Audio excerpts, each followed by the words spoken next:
Welcome to Authentic Living with Roxanne, a place where we have conscious conversations about things that really matter in our lives. And now here's your host, Roxanne Derhodge.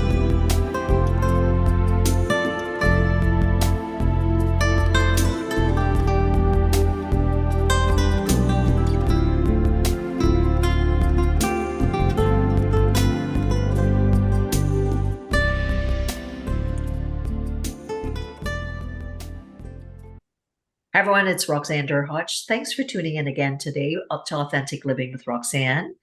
Today I have somebody that I think is going to be kind of fascinating, and her name is Brandy Maslowski, and she is a different background from someone that I think I would have interviewed before, because she has unique skills in quilting, which I know nothing about, which I have to admit, and how that plays through with healing.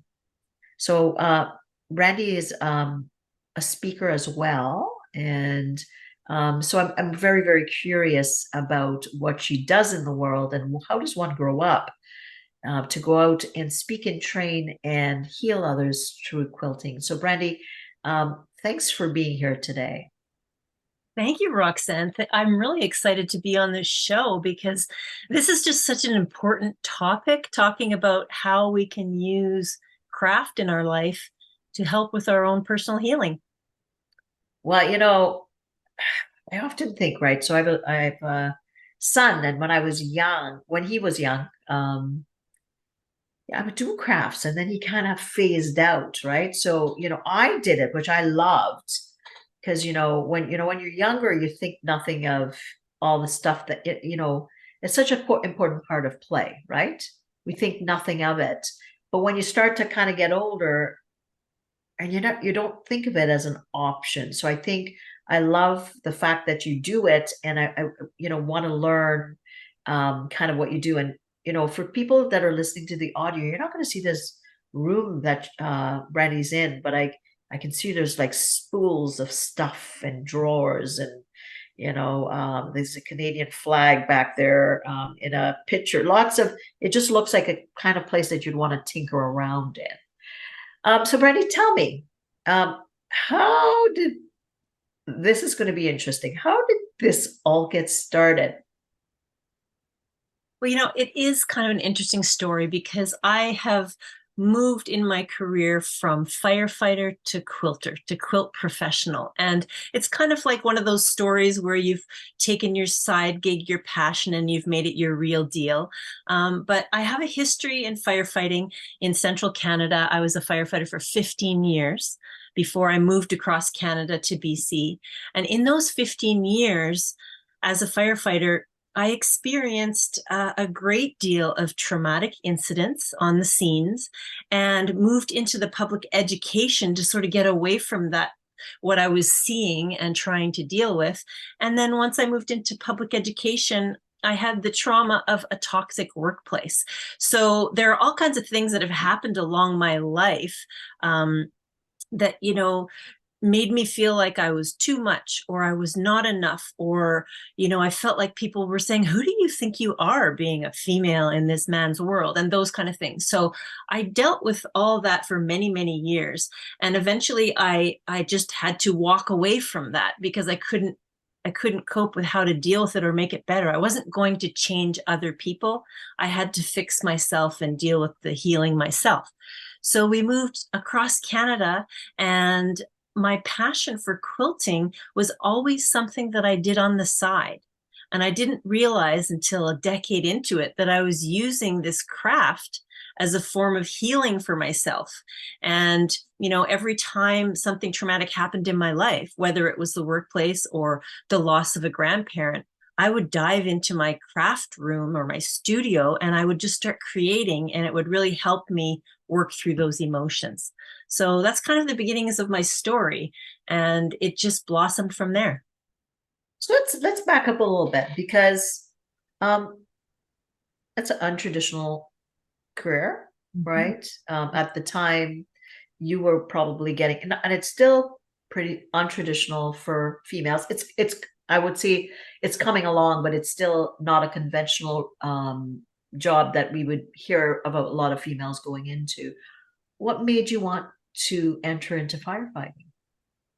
That's a really good question because I don't like looking back. I think, why on earth did I put myself through that career?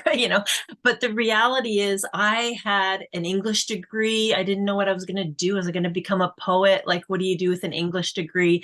Was I going to go into education or physical education or something like that? And right at the time when I graduated from university, I saw this big ad in the newspaper for, we're looking for firefighters. And I thought, I mean, it just hit me right in the heart because, I mean, decades later, having gone through years and years of counseling, I know that I became a firefighter because my dad's a firefighter and I wanted to please him. And my uncle's a firefighter. My great grandfather's a firefighter. And it really hit me in the heart. But back then, I had no idea I was trying to please a father in a family that was split up and all that kind of stuff. Now I understand what I did. But going into firefighting, I really believed that women were equal and there, everything was kind of wonderful and, women's lib was over. But I was really quite wrong when I got into it. And I face the challenges every single day that women face to this day on jobs that are primarily led by men. Hmm. So interesting, right? Like, because you grew up in a family that clearly, as a girl, you thought nothing of entering a male dominated kind of environment. So you think, hey, I'm gonna become a firefighter, right? And Yeah. then you go in. What were some of the, I'm gonna say, rude awakenings that you came up against as a young firefighter? Well, the first kind of surprise was that my father was so supportive and amazing going through the process of becoming a firefighter. But the first thing he said to me was, "Oh no, you don't want to be a firefighter." And I was like, "I can do it." He goes, "Oh, there's no question in my mind you can do it." He goes, "But you're going to be dealing with some stuff." He knew how I was going to be treated before I even got on. But regardless, he backed me up, supported me, lifted me up. We worked so hard together to help me pass the physicals and everything. But the big thing that I encountered, the first thing that really opened my eyes, was in the job related physical. So it was a 9-month process way back then in 1995. It was 9 months to get on the job for me. And we went through all these different testings and physicals. And the last thing was the job related physical. And I went to that physical. There was about maybe 24 people that day doing the job related physical, all men. I was the only female that day. And one by one, people were failing out because they dropped something or fell off. They got tested for their, I don't know, their vision, and they found out they were colorblind and they didn't know it. Or, there were people dropping like flies one by one. And there was probably about 18 of us left. And we were cheering each other on. The men were cheering for me. I was cheering for them. We all kind of got cohesive there. But the last thing we did that day was the ladder lift. And this is the thing I'll describe, where you have to walk up to a line, pick up a ladder, put it on a wall, and then take it back off the wall and put it back behind the line without lifting your ankles when you put it on the wall. And taking female male out of the equation, this is a hard exercise to do if you're short. And I'm generally shorter than the average man. I'm 5'8", so I'm pretty tall, but Which is not short. Yeah, I know. And so, but a lot of men are 6 foot tall, right? And this was designed for men. All these exercises were designed with men in mind. And so this was really difficult for me to do. And so I did it, and I had practiced in my dad's barn over and over again. We knew this test was coming. I walked up there and slammed that ladder on the wall, picked it up, put it back, slammed it down, and I cheered like alone, saying, yes. So I did it, right? But the problem with the whole test was, at the end there, before we started that test, the officers called my name first to do it first. And then they brought me into this secluded outbuilding and closed the doors, and we do it in seclusion. I was like, oh, okay. So I did it. And then when it came out and opened the doors, my dad was there in plain clothes, and he was looking at me and he's like, did you do it? And I said, well, of course I did. I would have been kicked out if I didn't do it. And then my dad kind of looked away, kind of sheepishly, like he kind of knew oh, they might have given me a second chance because I'm the token female. And Oh, what they did in that moment was they flew open the doors, they corralled all the other men in, and they all did it in front of everyone. And I was the only one who did it in seclusion. And from that moment on, I realized, like, oh, no one's ever going to know that I did it myself. They're going to think I got a few chances. I'll never be able to prove that I really did it. Right. So, what an opportunity to have demonstrated yeah, your prayer capacity. yeah, Like, on the first, you didn't even know you had a second go. yeah, absolutely. Yeah. Wow. So, So that was the first inroads into recognizing that yeah, maybe the disparity that Dad was alluding to was really, in fact, deep rooted in kind of yeah. the field that you were picking. Yeah, and he knew, like he really knew deep down that I was going to be treated quite poorly throughout my career, but he also really believed I'd be able to deal with it. And the next big thing that really was kind of crushing, like kind of, you can get your spirit crushed a little bit by bit. And the next thing that happened immediately in the first 16 weeks of training, once I got on the job, was the officer in charge told, there was a couple females in the class, which was really unusual. And he told two of us who had long hair that we had to cut our hair off. And he said it was in the collective agreement, and he made it sound so official. And there was this beautiful Black woman, a friend of mine, who had to cut her braids off, and I cut my hair off. And when we got on the job after 16 weeks and we met a couple of the other women on the job, they were like, you did what? You do not have to cut your hair off. You simply have to have it off your collar and curled up and under your helmet. And I was so devastated, mostly for Rose, really, because she had these gorgeous lifelong braids. And never to this day has she ever grown them back. I mean, I was lucky, my hair grows quite quickly, but Brandy, what year was this in? that was 1995. Wow, not that long ago. Yeah. Wow, wow. And when we confronted him later, like, we didn't have to cut it. He's like, yeah, well, you really should have. I wanted you. I thought, like, it was not, it was his own personal decision to tell us that. And it wasn't anything we were required to do. So it was pretty A sad. lot of opportunity to have things to heal from. Yeah. Yeah. Other than the actual tasks associated with what happens in firefighting. Yeah. Yeah. And, I think, like, I would say the first 5 years when I was on the fire trucks, the thing that hurt me most was the trauma that I saw in the field, the people who were in distress. That hurt me the most and was buried the deepest. And it's the stuff I've really had to deal with to this day. I loved the men I worked with in the fire halls, and I was really able to deal with, the men I worked with by rolling things off the back and having a lot of comedy involved. And I worked super hard and took every course, and I was like top of my class in everything. So the fact that I excelled so well really kept me, in the good books with a lot of these men. But moving into a toxic workplace afterwards for the last 10 years of that career was extremely difficult, because I worked with men who hated me being there, and they hated that I was senior to them, and they didn't feel it was appropriate that I was, in a job that's only for them. And so that was just day to day, like the last 10 years of my career was just which is a long time, yeah, doing the kind of work. So of course, if you want to kind of tell them some of the things, PTSD is just, I often say, and maybe you're better at defining this, but I often say that we're not wired for some of the things that, say, I was a first responder with the police in Toronto, and I was with a team of 14 other responders.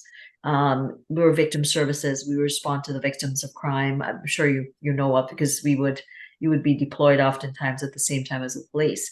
On my team, and goodness, I was probably I was talking about 1991. They would do these psychological tests, and we had a team of 14, of which all of us showed high levels of PTSD, and one person on our team was suicidal. So it shows you, and I stayed in that role for 5 years, right? So we're not equipped as human beings. I think short-term stress, absolutely, but in these EMS roles, police, paramedic, firefighting, police officers, first responders, like in my case, the body and the brain can only adapt to certain things, and then eventually, what happens is that we I'm going to say they'll use the word split our thought and feeling to be able to cope and be able to keep ourselves together. But the brain and the body eventually keeps those symptoms that shows itself in other ways. So I don't know if that makes sense, or if there's something that you would share from your perspective. What are some of the symptoms that started to develop in you that made you think, oh, I gotta do some healing stuff for me? Well, the first real experience where I realized something is seriously wrong. Something is seriously wrong was I asked, one of the chiefs if I could go to this workshop, the city workshop called Stress in the Workplace. I wanted to learn about, because I was just like not doing well and I was sick and I couldn't figure out what was wrong with my body. It all became physical for me and I got very, very ill, lost like 20 pounds. And I went to this Stress in the Workplace. And so during this seminar, we learned all about stress in the workplace. And then we filled out a stress test at the end. And then I think we were supposed to get sent our results. But the next morning at 7 a.m., 7:30 a.m., something like that, I remember I was sitting in my car, just kind of frozen, kind of dreading going in. And I just sat there. And I waited till the last second. And then 5 minutes before I had to be there, I ran into work. And I thought, this is just not right. I don't even want to go into the workplace. And I got a phone call the minute I sat down at my desk on my start time from the person who led that Stress in the Workplace. And she said, how are you right now? And I said, I'm good. And she goes, I'm looking at the results of your stress test and I'm thinking maybe you should come in and have a chat with me. And I was like, oh, okay. And she said, you are in the most suicidal zone of anyone who's ever taken this stress test of anyone I've ever seen. She actually told me that once I got in there and we were talking about it and I was like, I am not suicidal, I promise. And she goes, I understand that you're not suicidal, but you have zero self-care. And she said, did you brush your hair today? And I realized I hadn't. She said, did you have a shower? Did you brush your teeth today? And I hadn't.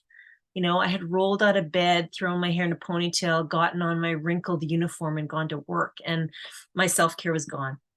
So that made me really realize, okay, something's seriously wrong.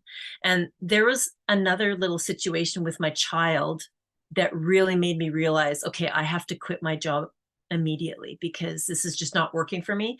And just to tell the quick story, I came home from work on a day that I had this really, really toxic verbal encounter with one of my coworkers, and he was accusing me of trying to get him fired. All this crazy stuff was going on and I just could not care less about them or their jobs or anything like that, and I wasn't trying to do anything. And I came home from work and my husband took one look at me and he said, oh, I'll go make dinner. And he just turned around and went into the kitchen. I went straight downstairs and started stitching. And I was in full uniform with my bars and my tunic on and my tie. I didn't have my cap on, but I was in full uniform stitching away. And my son comes to the door of my sewing room and he says, Mommy, I want to play clay. And I just brushed him off and said, something along the lines of, if I could just get these, eye masks made and these oven mitts made, I'll have a good craft show this weekend and I could just quit my job, and to a 6-year-old, that is like a little bit beyond. He just rolls off his back and he's like, oh, well, okay, I'll go play. And then a little while later, he comes back into my room with a handful of paper money that he had made for me so that I could quit my job. Oh my goodness. And I just burst into tears. I had this sudden realization. I haven't even greeted my child. I hadn't picked him up. I hadn't swung him around. I literally slunk down into the basement just to try to do something methodical with my mind to get over what I'd had to face that day. And, that money that my son made for me made more it meant more to me than any other money I will ever make in my life. And it made me realize I need to focus on my family. I need to focus on self-care, and I need to leave this situation immediately. And that was my first big realization. Okay, we've got to figure something else out. And it's funny, right? Like, when I decided to go into the psychological field, I was a first responder at 22 years old, right? And I remember, my very first call. This is me, right? Like, I'm ready. I'm 22. I know everything, don't I? Yeah. And of course, I had to learn how to drive an unmarked police car, I had the miter, all that stuff, right? So you're like, I'm thinking I'm 22, what did I know? And I remember our first call is a suicide call. So my partner, who had been on, they paired you up obviously with a partner that would done it for a while, and the fear, I remember we were going, it's in Toronto, and I'm like, oh my God, this is real. This is what's flying through my head. And, here you have these things about I'm going to help someday. And you really, from the bottom of my heart, that's why I picked it. And then I remember saying, my partner saying to me, she goes, so we can make the block. We can circle the block. And I said to her, yeah. And this is my very first call. So my visceral human reaction is kicking in even before going in. And this, you would understand this. And she says to me, of course, she's been in that role. She goes, well, we can hope. And this, the concept of the humor being, I'm probably going to be called out in this, but the Black humor of trauma. Yeah. And she said, well, I hope it's a clear wound. Yeah. And I went, what? Not thinking about it. Now entering the scene. Yeah. It was, meaning that there wasn't, this as a firefighter, there wasn't devastation everywhere. And then of course we're dealing with the family, right? As the coroner is taking the body out on the other end. And for the first time, this is my first call. I'm like, and we were there, I don't know how many hours, obviously, to deal with the family. And the cumulative effect of that, I think people don't understand. And you would get it. You were a firefighter. I lasted, like I said, 4 to 5 years in mine. But what's happening, like you're seeing that over and over again, and the body and the brain has nowhere to put it. And if you're not getting the right support or the right outlet, where's it going to go? Yeah. It has to go somewhere, right? True. Yeah. And it was so many years before I even realized that I had PTSD. It was literally only 5 years ago that I was diagnosed with complex PTSD. And the reason that happened was because moving across Canada to BC, I got a few different jobs, but the job that was most fire related here was fire services supervisor. So I was in charge of 7 different volunteer fire departments. And something happened along the way where 2 different firefighters that I was responsible for, I needed to get them counseling because they had experienced something traumatic and they weren't coming back to the job. And I was reaching out to them and I was trying to give them the numbers for counseling, and they're like, no, we're good. But they weren't coming back. They weren't volunteering anymore. So I went to a conference in Victoria. It was fantastic. It had a lot of public education aspects to it, but there were 3 or 4 different seminars on counseling, PTSD support, team building type of things. And I went to this PTSD one, and previously I always associated PTSD with the military. As a firefighter myself, I literally had never even considered that firefighters would have PTSD. We're like, we can deal with it ourselves. Like we just don't even talk about that. And so I'm looking at this PTSD presentation, and he's talking about all the different things. And then he lists off a dozen things that you want to watch for if your firefighters have experiences, they might have PTSD, and you might want to bring in support. And I had personally experienced 10 of the 12 things that he was talking about in my career, in just the 5 years I was on the trucks. Yeah. And so after that presentation, I thought, oh my gosh, I might have PTSD. I went into a washroom and sat on a toilet fully clothed And I just burst into tears. And I phoned my husband and I was like, do you think everyone who watches this seminar just thinks they have PTSD? And he goes, no, Brandy, no. He goes, just go and check it out. Go for counseling and find out. And just 5 years ago, I went to counseling and I went to 4 or 5 sessions. And finally, I said to the counselor, I said, are we kind of ruling this out, or do you think I have PTSD? And he goes, oh my goodness. He goes, I diagnosed you on the first appointment. If I haven't been clear, I'm not doing my job very well. But yes, you have complex PTSD, and you've been dealing with it, whether you know it or not, with quilting for decades. So Wow. you've kind of been self-soothing that way. So, and it was such, some people might think, oh, it's such a big label. You're labeled with, no, it's not a label. It's a freedom, actually, to be diagnosed, because you know that you're not crazy. You know that you don't have a physical illness or something that it's the actual anxiety and trauma that you're experiencing over and over again that causes those physical symptoms, and you can manage it. You can really Absolutely. And it's, what I often say, Brandy, and I've been a first responder. I worked for one of the biggest behavioral health companies in Canada. Now they're international, but even before that, I was in EAP services. So I would do trauma responses. So, I mean, I've lost count of how many I did over my career.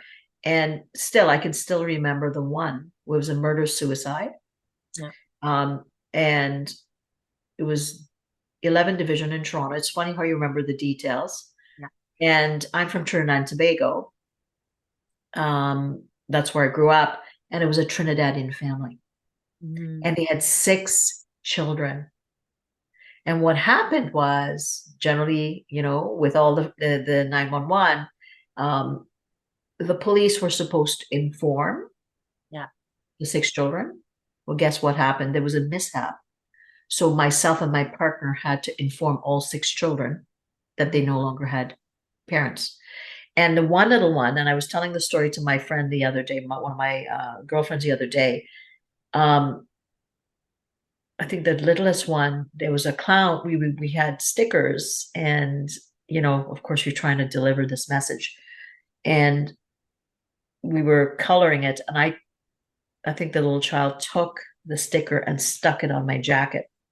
Mm-hmm. And I came home, and I think for about maybe 4 to 6 months, that sat on that jacket. And then eventually one day I was going through it, and I thought, I have to get rid of this. And that memory will, I know, last with me for the rest of my life. Yeah. So, if you think about soothing and the fact that you're sharing about dysregulation, and, we need first responders because unfortunately bad things happen in all our lives. But it's the things that happen in their worlds, like in your world with your little boy, because you're trying to go back home and be mommy and wife and friend and part of your society, your community, and it's not just letting it happen like it did for me. So that's why soothing is such an important word. And so, I mean, I'd love to talk a little bit about, you figured it out. You had figured it out prior to even starting in EMS. So tell us about the quilting, because I find that very fascinating, that, something that one would not think of as being a strategy that you would use, and how it has helped. Yeah. And I didn't really actually know that I was doing that all that time until the psychologist or psychiatrist. I'm not even sure if I had a psychiatrist or psychologist, but anyway, until my counselor told me that I was doing that, I didn't actually know. But the first time that I really recollect stitching through something I was really dealing with emotionally was when my grandmother passed away. And this was in the 90s, but it was getting towards the end of my career, and she passed away at a time when I was really struggling with my career, and so many things were happening all at the same time. And she was such a key figure in my life. And the loss of her was just something I was like, going to be leading the funeral. I was going to be speaking. I was going to be organizing everything. I was going to be going through her belongings. I just was one of the people in my family who took charge of all those things. And I said to my husband, I have a huge quilting retreat this weekend. Should I even go? I have so much to do. And thank goodness my husband said, you have to go. That is the thing you have to do to deal with this. And I remember stitching into the wee hours of the night at this retreat when everyone else is in bed, and just crying and stitching and just dealing with this. And I have that art piece hanging above my fireplace to this day that I made. I made a textile art piece, and it was a gorgeous landscape in colors that my grandmother would have loved. And I just, I made something that would just make me feel connected to her. And so many of I'm a textile artist, and I teach quilting, and I speak and judge in the quilting world, and I travel all over the world. But the thing that I really do is I bring artfulness to quilters. So you might think, my grandmother's quilt, the quilt on a bed. I bring artfulness to quilters, and I get them to be creative and just really use their mind in their process. And I now teach classes called healing stitches and those kind of things for organizations like school divisions. And I'll go into a school division and I will teach a class where they have to choose from a list of words, or they have to pick a word that is very meaningful to them. And we incorporate it into our art piece, and we're stitching and hand stitching, and we're creating this. And I did this recently, actually went back to Central Canada where I was working. I was invited. This was kind of a really funny little story. I do all this quilting stuff, and everyone can see me on social media. But this gal called me up, and I had hired her to work on the fire safety house in my career as a firefighter. And she said she's the head of education at a school division, and she wants to bring me in to teach for some of her teachers on a professional development day. It's kind of comes full circle, right? So I go in and teach, and we're choosing our words and creating our art. And then all of a sudden I realize 3 women, teachers, art teachers, counselors, 3 women at this table are all sitting there crying together. I was like, why are you guys crying? And they said, we were so excited that we could pick a PD day that was kind of crafty. And we're all just realizing in this moment that we're all dealing with a trauma that happened to us a few weeks ago in our school, where a child committed suicide. And they're all picked words to deal with that. And they're all stitching, and they're talking about it, and they're dealing with it. And they all just realized at once that this was happening in that class. And so you never know when something's going to pop into your mind or be triggered or whatever, but moving your hands and your mind and doing something methodical is just a way to work through the trauma. And have you ever heard of EMDR? Yes, I have had So EMDR. I'm a practitioner. Yeah. And it's making me think that and this is coming just off the top of my head now with your quilting, because I hadn't really thought this through, is that with trauma, with the 5 sensory, what happens is the body and the brain takes what it needs to be able to cope through something that generally I say is unbearable. Yeah. And then it's like having bits and bytes coming at you, right? Yeah. It could be a thought, it could be a feeling, it could be a body sensation, whatever. Yeah. And EMDR, with kind of, it's a process where you go back and forth with the left and right hemisphere with either sound or touch. But what it does is it simulates the right and left hemisphere to get you outside of the conscious brain into the unconscious brain. So I'm thinking about your description here, right? So think about it. It's kind of like you're so focused with the tactile, the sensory, emotion, that I wonder, and this might be something for you with you in your kind of world, because you live in it, about if that's the override that allows people to drop down. But because what we know is that with trauma, there's no beginning, middle, and end. Yeah. And with reprocessing of trauma, that's the context that you're actually putting in. So I wonder if that's what the quilting does, is it gets you to go back to that earlier version of whenever the trauma event occurred. And then you're just kind of touching it and by staying outside of the conscious brain. This is that just came to me in a wave, just listening to the quilting. Yeah, and it's so fascinating because if you think of my particular case, in my counseling, we've dealt with two completely different things. So I have this recurring trauma that was traumatic events that I witnessed. Those are completely gone. They're so suppressed, I can't remember any of them. None. And so that's really concerning. And that's something I've been dealing with for years in counseling. When it comes to the toxic workplace, I remember everything. So it's completely different, right? So when if I'm figuring out how I'm going to deal with the stuff that is so suppressed that I can't even remember, like there are times when I don't even know any of the details about some things. So I'll give you an example.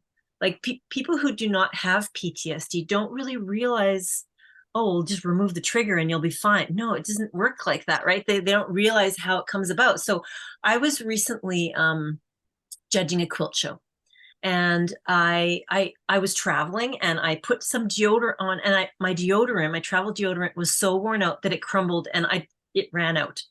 So I had to run to the store, grab some deodorant, and I came back and put it on, and I thought, oh, I hate that smell. Why did I get baby powder?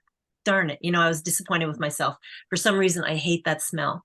But then I had a shower at the end of the day, went to bed, and I had the worst night terrors I have had in ages. And this is part of how my PTSD manifests in night terrors.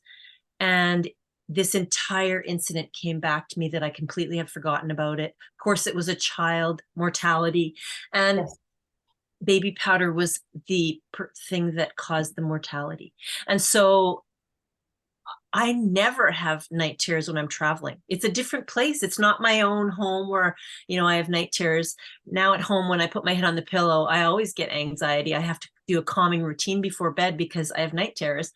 I never have them when I'm travel, but that smell actually triggered the whole incident. And then I'm able to go to counseling and do EMDR and all that and deal with that situation because I realize, oh yeah, I remember some of those things. And that's the thing, right? I think, so well said when you say people that don't understand PTSD, that they say, oh, well, just, stay away from people, places, and things. Yeah. But I always say it's the subtle little buggers that are in the recesses of your unconscious, like the smell of baby powder that you don't even remember. And then all of a sudden something comes up because I always say the brain and the body is ready to release it, if that makes sense, right? And people go, what do you mean? I go, no, seriously. If that wasn't safe enough for it to come up at that time, the body and the brain would not have released it, even though you're thinking, Roxanne, that's night terrors. Who feels good with those? But, if it's too quick, that's where, unfortunately, it can be tough on the person, right? So it's fascinating, how things do evolve when the body and the brain comes about. So let's talk a little bit more about the quilting, the connection, the feeling, and kind of what you do out there, Brandy, in the world. Because I think you and I could probably keep talking with all the stuff. And I'm so glad that we got connected the way we did. What a fascinating conversation to have had today. Tell me a little bit more about that and kind of more about what you do out there in the world. Like you said, you do this internationally, you speak, those types. I'm sure people that are listening are curious as I am. Yeah, absolutely. So my business is called Quilter on Fire. So firefighter to quilter is kind of a fun play on words, but I teach and speak and judge quilt shows. And I have a podcast called the Quilter on Fire podcast. I've been doing that for years. And so there's three things that I bring to the world. I bring education and teaching quilters to become artful in their quilting. I have a community with my podcast, and then I have quilt travel destinations. So I travel all over the world to quilt shows, and I bring tours of quilters. And I've really turned my, turning craft to healing into a huge part of my business, because my lecture is called Your Mind Matters. And I have multiple lectures. One's on judging. I have a few different lectures, but this trunk show, we call it in the quilting world, is a show where I show all of my work and all of my quilts over the years. But I've infused 5 messages into my trunk show called Your Mind Matters. And the messages, the reason I decided to do these messages is because it's helped me so much. And although I know, I'm very well aware that not everyone has PTSD, there are people out there who have it and don't know it. But people deal with all kinds of trauma in their lives, whether it's just being shunned from a group of people or being abused verbally by someone, or, and so when I do my trunk show or my lecture, I always have people coming up at the end saying, you just opened my eyes to something that I hadn't even realized was happening to me, or I really resonated with your story, and I'm going to keep quilting because that's my saving grace. And I get those kind of comments at the end. And so the reason I came up with these 5 life lessons was because my best friend is a counselor. And so she spent her full career, she's a social worker with her master's degree, but she spent her full career in school division as sort of the lead social worker. She recently retired and she has become a counselor full-time, which is her true passion. And so I got together with her on a girls' weekend. We live far apart. She lives in central Canada. I live in BC. And we got together on a girls' weekend at this resort. It was amazing. And we sat down with a glass of wine and we hashed out 5 life lessons that based on what's happened to me in my life and what I could really talk about to help other people. And so if you want, I'll just quickly tell you the life lessons. There's 5 of them. The first one is to surround yourself with those who lift you up. The second lesson is to quilt to de-stress and calm your mind. The third life lesson is to practice gratitude and affirmations and form good habits. Number 4 is to do the work before you're ready in the quilting world. And then life lesson number 5 is the one that's most important for me, and that is care for yourself first. So many people care for others, care for others, care for others. And if there's anything left in the bottom of their cup, they care for themselves last. And that's what I do most. So, just trying to teach my son, I'm telling him, care for yourself first until your cup is overflowing, and then you can give to others as well. So what an amazing 5 steps, like such good learnings. And this has been, thank you for your time. And for anybody that is listening, that, and I think, for senior leaders to really listen, to think it doesn't, we were talking about EMS services, but, trauma, be it small or big T trauma, is the reality of what is happening out there in the world. And someone may be working with you, but you have to still think that they bring themselves with them, and they may be experiencing some of the things that we've discussed today. So to really think through, how are you creating the space to support people that may be having symptoms that do not make sense? Ensuring that you have things that they can support them, whether it's clinical services, coaching, having somebody like Brandy come in and do a workshop, or a speaking event. What a gift to be able to put context for people to say that healing should be the first thing. And when people are happy, connected, and not distracted by symptoms, then they bring the best version of themselves to work. And we all want to, I think, stay connected at work. So Brandy, if people wanted to get a hold of you, they wanted to work with you, they wanted to go on one of these world retreats, which sounds like fun right about now, where can they get a hold of you? My website is quilteronfire.com, and you can find me everywhere on the socials as the Quilter on Fire. Awesome. So for everyone, I hope you've enjoyed this as much as I have. I'm going to think about what kind of things can I do to help me soothe myself. That's and something that I love to do. So I also challenge you to do the same. And you may be already doing it, or maybe it's something that you need to explore. So for anyone wanting to connect with me, you can go to my website. If you're wanting to know about your ability to connect and be mentally resilient, either at work or at home, just go to roxannedurhodge.com/quiz. You'll get a little mini quiz, and when you fill it out, we'll send you some recommendations. And my book is attached to it, both of them. You can get some more information there, or just reach out to me. So again, Brandy, thanks so much, everyone. Thanks for hanging in there again with me this week, and we will chat again with you next week. Take care. Thanks for tuning in to Authentic Living with Roxanne, creating the space for positive, healthy change. Roxanne is a keynote speaker, psychotherapist, and coach. To work with Roxanne, visit roxannederhage.com/blueprint. We'll see you next time on Authentic Living with Roxanne.